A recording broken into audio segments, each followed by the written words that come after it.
ఓం శ్రీ మాత్రే నమః. ఓం శ్రీ పార్వతీదేవి నమో నమః. అందరికీ నమస్తే. ఈరోజు సౌందర్య లహరి 27వ శ్లోకము చదివి వినిపిస్తాను. మొదటగా ఈ శ్లోకము పఠించడం వలన ఏం ఫలితం లభిస్తుందో తెలియజేస్తాను. ఆత్మ జ్ఞానము లభిస్తుంది మరియు నిష్టను బట్టి అమ్మ లీలా దర్శనమును ప్రసాదిస్తుంది. ఇప్పుడు ఈ శ్లోకాన్ని చదువుతాను.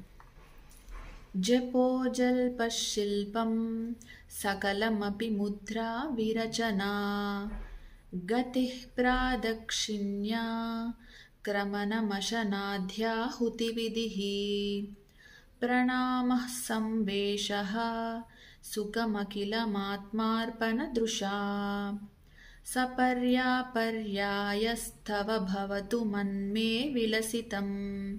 ఇప్పుడు ఈ శ్లోకం యొక్క అర్థం తెలుసుకుందాము. ఓ దేవి, పలుకులన్నీ మాతృకావర్ణములే కదా. నేను తెలిసి తెలియక వాగిన వాగుడు జపముగా భావించు. నేను గీసిన పిచ్చి గీతలు ముద్రలుగా భావించు.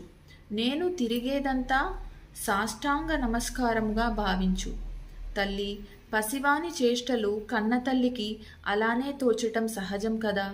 నేను నీ భక్తుడనైనా మనస్సులో నిన్నే నిలుపుకొన్నప్పుడు నేను ఏ పని చేసినా ఆ పని నీ సేవగా భావించు. నీ పూజా విధానం నాకు తెలిసి తెలియకపోయినా నేను చేసేదంతా నీ పూజగా భావించు.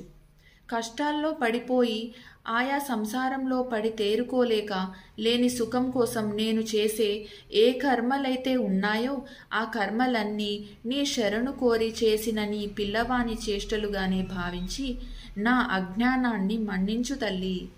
నా మనస్సులో నీవే కదా నిలిచావు కనుక ఇదంతా నీ ఆరాధనగా భావించుకో తల్లి అని అర్థం. ఓం శ్రీ మాత్రే నమః.